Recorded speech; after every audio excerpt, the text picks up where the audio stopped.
benda ni.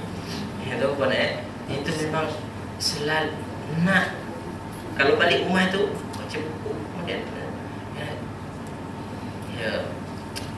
dah jadi itu apa tu? Rutin dah, habit dah jadi dia tu. Habit. Justru ketika tak pegang buku tu kita rasa lain dah. Basikal pun tak hilang, ada hilang kan? Kalau seronok dia tadi tu menganggap itulah keadaan dia. So tuan dikasihi sekalian, ya. Jadi kita perlukan pada motivasi daripada Al-Quran ini, ya, supaya kita dapatkan sesuatu yang genuine memang, yang asli, tulen, yang akan pasti baik pada diri kita. Sebab Allah dah jamin dah jamin wa syifa dia kata, wa hudan wa rahmah, dia dah jamin dah semua tu. Maka tuan-tuan, alangkah baiknya kita menggunakan perkara itu dengan sebaik-baiknya. Tuan-tuan sekalian, so adakah tuan-tuan faham apa yang kita maksudkan daripada ayat ni? Ya. Baik. Ini yang saya maksudkan dalam ayat yang lain, tuan-tuan, dia tak sebutkan sudur. Dalam surah Al-Isra ayat 82, wa nunazzilu minal qur'ani ma huwa shifaa'un wa rahmatul lil mu'minin wa la yazidul zalimina illa khasara. Dan kami turunkan dengan cara berangsur-angsur Al-Quran itu ayat suci yang menjadi syifa. Nah, di sini tuan-tuan, syifa dia kata. Kalau tadi dia batasi kepada sudur.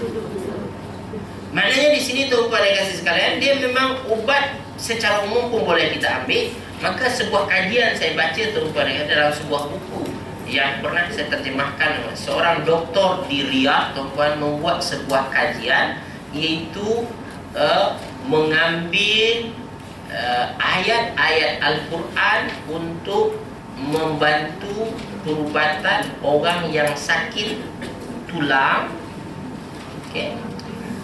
Sakit kanser pun juga, ya, sakit yang macam-macam sakit itulah tuan-tuan dikasih sekalian. Maka tuan-tuan dikasih, berdasarkan kajian tersebut, ayat-ayat itu sangat besar pengaruhnya kepada kesembuhan pesakit tersebut. Dan daripada diambil tuan-tuan, daripada ayat ni lah, wa syifaun. Dia kata syifaun, tanpa ada lima fi sudur. Nampak tu beza dia? Kalau ayat di atas kita wa syifaun lima fi sudur, dia bagi apa dia tu? Spesifik. Ya. Dan di sini huwa syifaun, general. Dalam ayat Al-Quran, dalam ilmu tafsir kita namakan ayat ini namakan am, ayat tadi namakan khas. Ayat ini adalah bersifat general ataupun umum, dan ayat yang satu tadi itu bersifat khusus. Tetapi yang sama yang saya nampak daripada ayat ini dan ayat yang sebelumnya adalah rahmat itu dikaitkan dengan lil mu'minin. Betul tak? Ayat sebelum ni kata Allah adalah wa hudan wa rahmatul lil mu'minin. Dan tuan-tuan dikasihi sekalian, dan pada ayat ini huwa syifa'un wa rahmatun lil mu'minin. Maknanya tuan-tuan, kalau untuk ubat secara fizikal tuan-tuan, ataupun ubat secara li sudur tadi tuan-tuan, kita boleh guna untuk orang bukan Islam, ataupun orang yang tak ada iman pun. Dia tak percaya, tapi yang mengamalkan itu, yang yang mengubat dia itu adalah orang percaya. Tapi yang pesakit dia itu pun dia tak percaya. Maka walaupun dia tak percaya pun, insya-Allah ada kesan dia. Tapi yang boleh membawa kepada rahmat. Apa rahmat tadi tu? Bukan Haji Rahmat. Betul ada kat sini. So tuan-tuan dikasih sekalian, amal iaitu kasih sayang Allah. Apa namanya lagi tuan-tuan dikasih, membawakan kepada keberkatan. kebaikan-kebaikan yang lain itu memang kita kena mempunyai satu yang namanya iman, baru dia akan membawa kepada rahmat itu. Hanya dengan iman baru dia akan bawa kepada rahmat. Maka tuan-tuan yang saya, tanpa iman maka Allah tak beri rahmat kepada orang. Ya, so dan ramai orang tuan-tuan yang saya, orang zalim. Zalim ni apa makna tuan-tuan? Orang tak percaya dengan Quran, tak percaya dengan kelebihan-kelebihan yang kita sebutkan tadi itu. Dia tak percaya. Maka ini dikira sebagai orang zalim. Orang zalim ni sebenarnya apa tuan-tuan? Orang yang merugikan dirinya sendiri. Kan Allah kata, wa ma yakhda'una illa anfusahum. Mereka tak tipu mereka diri mereka sendiri. Wa ma zalamuna walakin kanu anfusahum yazlimun. Kata Allah pada ayat lain, mereka tidak menzalimi kami, cuma diri mereka sendiri akan mereka zalimi.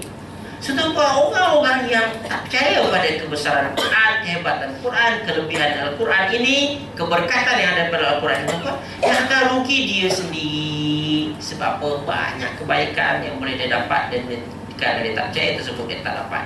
Ya. Maka Allah kata, wala yaziduz zalimina illa khasar. Tidaklah akan apa itu? Bertambah bagi orang zalim melainkan kerugian. Ya, dia tambah rugi je lah. Rugi tak nak baca. Macam sekarang kan, Saya termasuk orang yang langgar lah, lawan dia, nikah dia, ya, tak ikut dia, tak amalkan dia. Yang rugi dia. Allah dah bagi ubat ni, aku bagi kepada kamu ubat yang paling mahal sebenarnya. Malah ubat kan? Kan dia kata, Allah kata ni, lalu kamu tak amalkan, lalu kamu tak baca, lalu kamu tak jadikan dia rutin kamu. Yang rugi siapa? Diri kamu sendirilah. Wala yazidu zalimina illa khasara. Rugi siapa yang tak beramal dengannya. Ya, kerugian pada diri individu itu sendiri. Maka beringatlah kita dalam hal ini tuan-tuan, berkaitan dengan dua ayat yang penting ini tuan-tuan. Okey, sama juga tuan-tuan dan kasih sekalian yang kita bincang hari itu ya. Ini dah kita bincang dan saya rasa tak perlu saya ulang balik dah. So tuan-tuan dan kasih sekalian, saya ingin membawa tuan-tuan pada perbincangan itu yang mana pada minggu lepas, pada semalam saya katakan adalah iaitu motivasi Al-Fatihah, dan kita sudah ambil makna nama-nama yang ada pada Al-Fatihah. So saya ingin tuan-tuan melihat kepada motivasi yang boleh kita dapatkan daripada surah Al-Fatihah. Dan secara pribadi saya tuan-tuan, inilah yang saya rasa ketika saya membaca Al-Fatihah. Apa dia motivasi pertama tuan-tuan? Tuhan kamu sangat pemurah dan penyayang kepada kamu. Manusia ni tuan-tuan, tabiatnya adalah apa dia tuan-tuan ya, perlukan perhatian dan bantuan. Diri kita apa dia? Perlukan perhatian, ada orang yang perhatian dengan kita. Ya. Bayangkan seorang ibu bapa tuan-tuan balik rumah, ya, dan anak-anak balik rumah tuan-tuan terus masuk bilik, macam style sekarang ni. Lepas tu sampai bilik tak keluar-keluar kita. Keluar-keluar tuan-tuan tak nak makan, bawa handset. Lepas tu kan siapa? Ustaz Firdaus pun buat macam ni kan.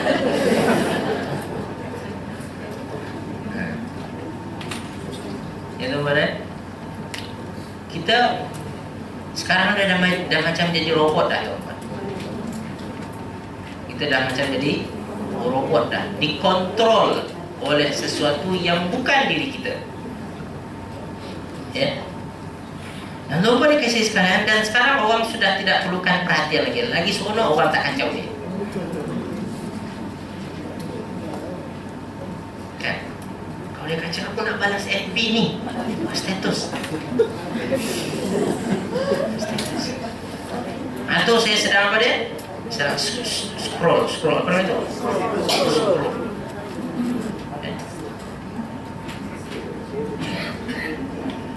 Akhir-akhirnya manusia tuan-tuan yang suka scroll ini pun, yang sibuk dengan FB ini, dia akan kesunyian juga nanti.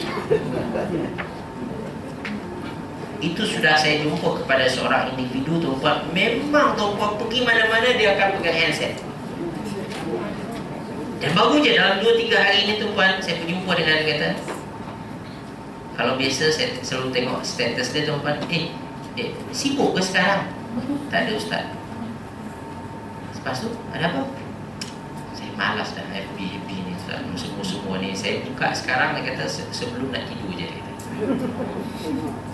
Lepas tu, yang saya lain, simpan ustaz. Peganglah. Tahu apa dah dalam sekarang. Baru je.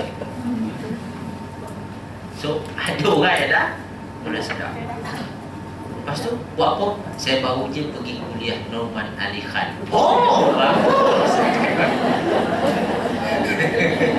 Kan baru-baru ni datang dia kan? So, apa? Ustaz, power dia ustaz dari pagi sampai ke malam dia. Kita yang terbakar ekor dia relax je mengajar kan? Itu saya dapat cerita tu lah tu. Cerita dia mengajar sampai ke malam kan? Baguslah tu. So dia akhirnya boleh terasa bahawasanya ubat-ubat yang sementara ni, ini saya kata ubat-ubat FB, ubat-ubat apa namanya itu, handset, game, kan? PS2, PS4 dia lah. Sekarang ni ada PS5 tahu tuan-tuan kan? Apa dia PS5 permainan tu? Yang memang orang tu gaduh di depan dia terus. So, tuan-tuan dia kata, itu adalah ubat-ubat yang sementara. Yang tidak akan menyelesaikan masalah orang tersebut. Yang tidak akan menjauhkan dia daripada kerungsingan dia, keresahan dia. Dan oleh itu tuan-tuan yang kasih sekalian, apakah yang akan menjadikan dia itu betul-betul terobat rasa dia? Dan tuan-tuan yang kasih sekalian, inilah sebenarnya bagi orang yang salat tuan-tuan pada awal ketika dia membaca Fatihah itu saja tuan-tuan Bismillahirrahmanirrahim. Bismillahirrahmanirrahim. Bismillahirrahmanirrahim. Apa motivasi yang mesti dia dapat semestinya? Ketika dia baca itu, ya Allah, Allah ni maha pemurah, Allah ni maha pengasih. Ngasih ni pemberi kan? Ya. Mungkin tuan-tuan yang kasih, sebelum sekolah itu kita rasa ada orang yang tak ambil berat dengan kita. Ada orang yang tuan-tuan susah sangat nak bantu kita, nak tolong kita. Tapi tuan-tuan kita solat, tuan-tuan kita baca Bismillahirrahmanirrahim. Bismillahirrahmanirrahim. Kalau saya terasa tuan-tuan, ya Allah, Engkau maha pemurah ya Allah.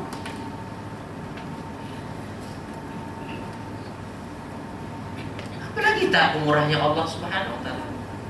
Apa yang dia tak bagi kepada kita? Apa yang dia tak beri kepada kita tu?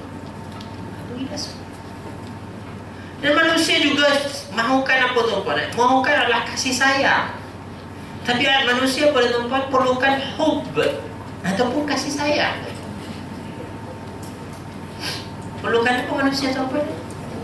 Kasih sayang. Walaupun sekering apapun hati dia, kata saya tak nak nama dia love ni ustaz. Oh, jiwa je lah ada love ni.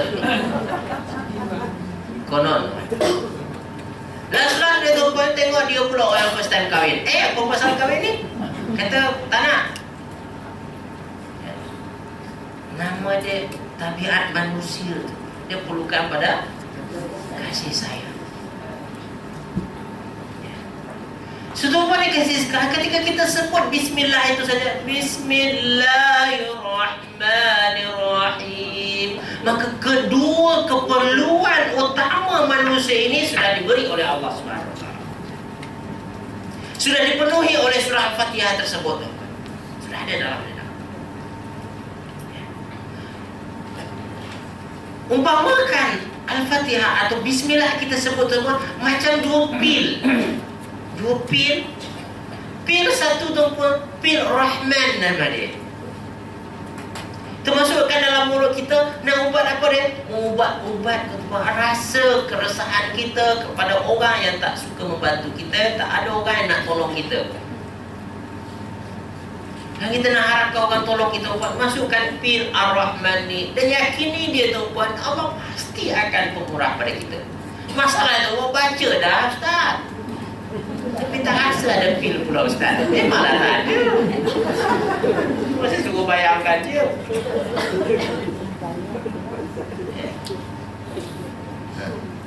Umpamakan dia masuk dalam diri kita dan dia membentuk satu perasaan dalam hati kita. Perasaan, ya Allah, Engkau masih memperhatikan aku, ya Allah, Engkau masih membantu aku, ya Allah, Engkau masih mencurahkan kasih sayangmu kepadaku, ya Allah, walaupun orang sekeliling aku benci padaku, ya Allah. Yes, masa ni tuan-puan, orang ni tuan-puan, dia akan independen dalam cinta dia.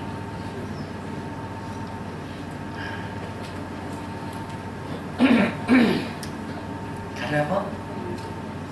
Ada yang akan sentiasa menyayanginya. Ada yang akan sentiasa mencintainya. Semakin lama, semakin mendekat dia kepada yang dia cintai ini, semakinlah dia akan sayang kepadanya. Semakin dia cinta kepadanya. Manusia tuan-puan yang kadang-kadang, terutamanya pakcik-pakcik lah buat. Kalau makcik dah asyik, I love you ya, I love you ya, boring lah.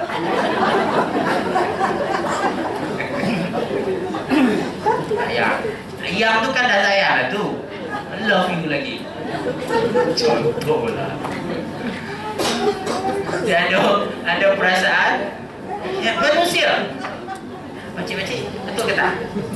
Nak meluar juga kan hari-hari kita tu. Tu lelaki, contoh ni, contoh manusia tu. Contoh je lah manusia tu. Tetapi Allah Subhanahu Wa Taala setiap kali kita ungkapkan Bismillahirrahmanirrahim, zada, dia akan tambah kat kita. Dia akan tambah kat kita. Dia akan tambah. Tambah lagi. Menyebabkan kita makin lagi sayang kepada dia.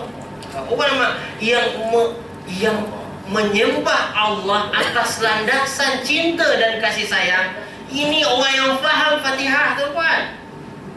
Dia beramal itu bukan kerana terpaksa. Because I love you, Allah.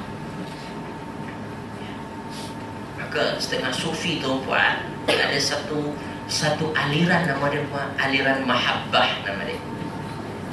Sufi mahabbah. Yang mana tuan-puan, landasan dia beramal adalah landasan cinta. Setengah kita tuan-puan, landasan kita beramal kerana takut. Kan? Tak sembahyang, takut mertua.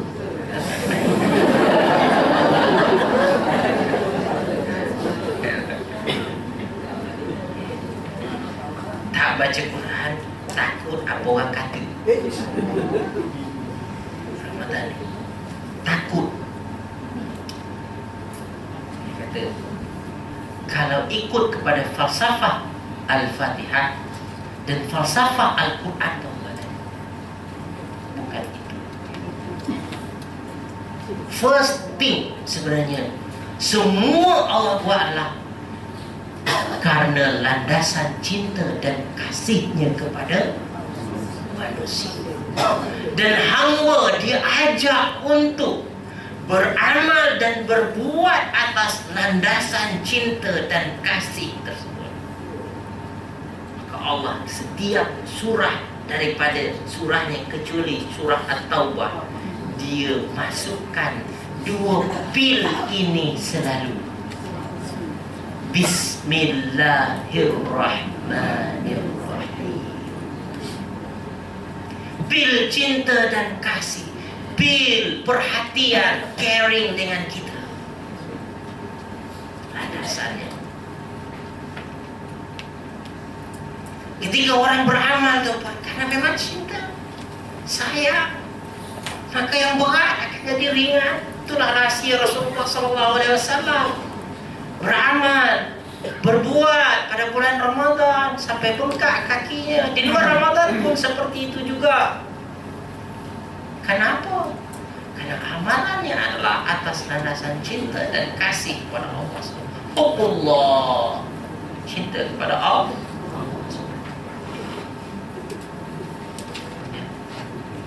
Landasan cinta tu yang melatar belakangi setiap amalan. Maka Allah ajak kita sebenarnya melalui Al-Fatihah ni, dia motivasi kita tuan-tuan. Manusia, sebutlah Bismillahirrahmanirrahim dengan nama Allah yang Maha Pemurah lagi Maha Penyayang, supaya kamu sedar bahawa Allah itu sentiasa, bahkan disuruh kita buat baca. Dan baca ini Bismillah ni kat mana tuan-tuan? Pada setiap amalan kita, setiap perbuatan yang kita lakukan, supaya apa tuan-tuan? Dalam setiap amal dan perbuatan kita itu, kita masukkan pil cinta dan rasa kepemurahan ini ke dalamnya.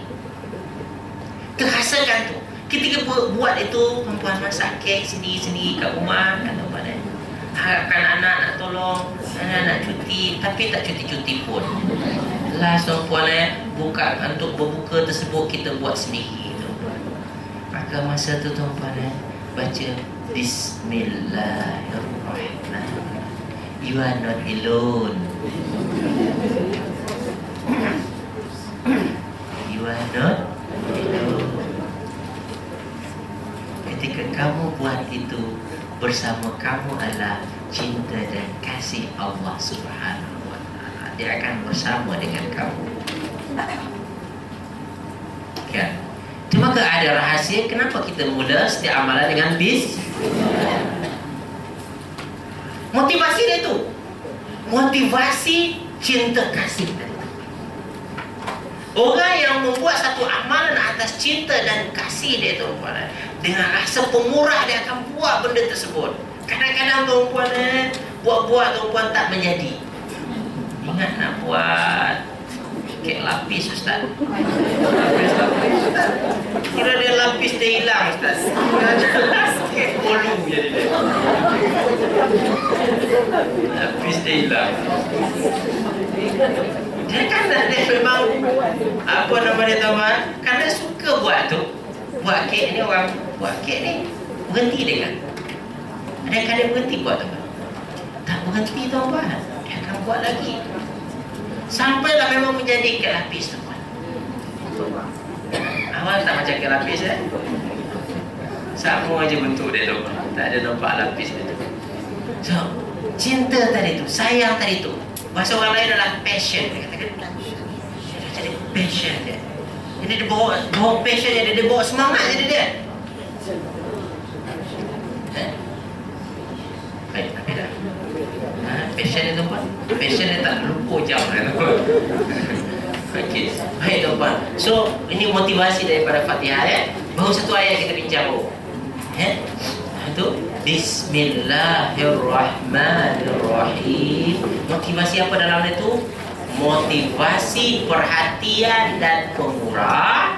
Yang kedua pada motivasi hub atau cinta kasih sayang. Itu dalam. Okey. Baik, itu saja penutup pada kasih sekalian yang benar daripada Allah Subhanahu Wa Taala, salah silap daripada diri saya sendiri. Kepada Allah saya mohon ampunannya, pada tuan-tuan perempuan saya mohon maafannya. Tutup dengan tasbih kafarah dan surat al-asri. Subhanakallah wa bihamdik, asyhadu an la ilaha anta astaghfiruka wa atubu ilaik. A'udzu billahi minasyaitonir rajim. Bismillahirrahmanirrahim. Wal 'ashr innal insana lafi khusr illa alladhina amilus salihati wa tawassaw tawasaw bil haqq wa tawasaw bis sabr. Assalamualaikum warahmatullahi wabarakatuh.